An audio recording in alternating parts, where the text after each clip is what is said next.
Bonjour, monsieur le gouverneur. Ça fait un certain nombre d'années que la BCEAO maintient inchangé ses taux directeurs. Pourquoi ce choix dans un contexte où le marché interbancaire peine à fonctionner? C'est l'analyse de la situation à la fois internationale et nationale qui amène la Banque centrale à réviser ses taux lorsqu'elle estime que ces taux doivent être révisés. Maintenant, vous me dites que le système interbancaire fonctionne difficilement. Je ne sais pas quels sont les éléments sur lesquels vous basez votre assertion. Mais ce que je peux dire, c'est qu'aujourd'hui, rien n'incite à changer les taux de la Banque centrale. Ni la conjoncture internationale, ni la conjoncture interne. Parce que le taux de croissance actuel est à un niveau qui est satisfaisant.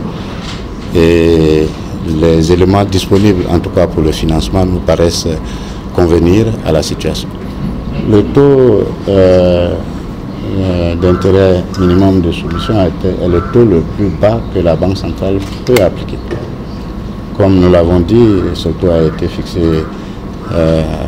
depuis 2016 et ce taux est un des plus bas aujourd'hui en Afrique. C'est parce que tout simplement la Banque centrale a voulu soutenir les efforts de croissance constatés dans les États.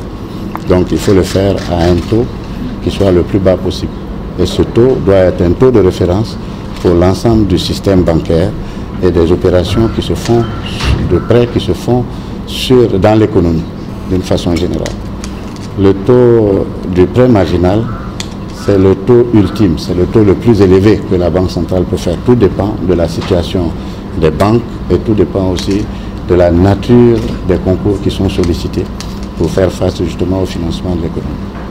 Donc c'est pour ça que nous maintenons inchangé ces taux, parce que pour l'instant, rien dans la situation économique actuelle qui est bonne pour l'Union, rien en ce qui concerne l'inflation, c'est-à-dire la hausse des prix, ne nous permet de modifier ces taux.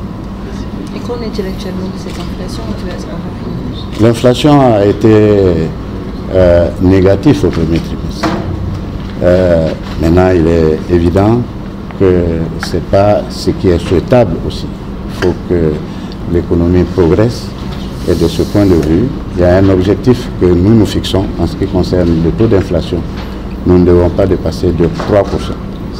Mais c'est pour ça que nous prenons toutes les dispositions en matière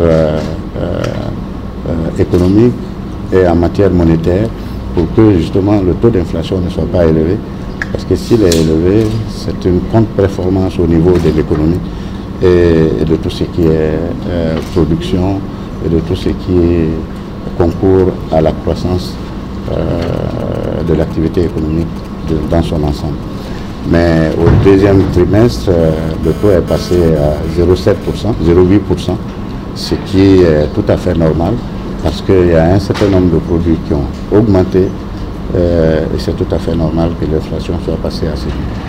Mais pour la fin de l'année, nous pensons que nous aurons un taux d'inflation d'à peu près 1,7%, ce qui est raisonnable et qui est largement dans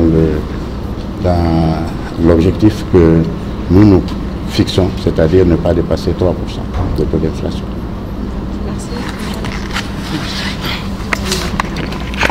Monsieur le gouverneur, quand vous parlez du marché interbancaire, c'est qu'il a été souligné lors d'une réunion de la BCEAO nationale que les banques ne se prêtent pas ainsi entre elles. Et donc, les décisions de la BCEAO, j'imagine, prennent en compte cet aspect. Oui, oui, justement, c'est une décision qui a été prise pour que le marché interbancaire fonctionne de façon plus harmonieuse. Oui.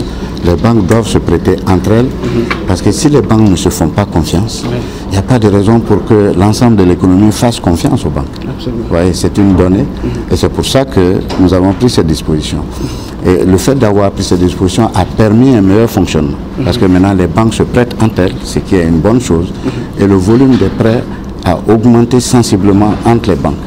C'était un des objectifs que nous recherchions et cet objectif, il n'a pas été entièrement atteint parce qu'il faut aller encore plus en avant, mais il y a déjà un début qui est prometteur Et c'est pour ça justement qu'il ne faut pas changer les taux, puisque les choses commencent à aller dans le sens de ce que nous souhaitons. D'accord. Merci beaucoup pour cette précision. Merci.